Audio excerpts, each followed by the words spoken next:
விருதுநகர் அருகே மின்சாரம் தாக்கி ஒருவர் உயிரிழந்துள்ளார். விருதுநகர் அருகே சின்னவள்ளிகுளம் பகுதியில் தனியார் மினரல் வாட்டர் நிறுவனத்தில் பணியாற்றி வந்த பாலாஜி என்ற இளைஞர் மோட்டார் இயக்கியபோது மின்சாரம் தாக்கி சம்பவ இடத்திலேயே உயிரிழந்தார்.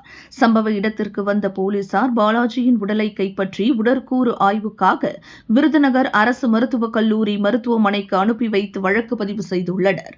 உள்ளாட்சி முரசு செய்திகளுக்காக விருதுநகர் மாவட்ட செய்தியாளர் ப. அழகர்சாமி.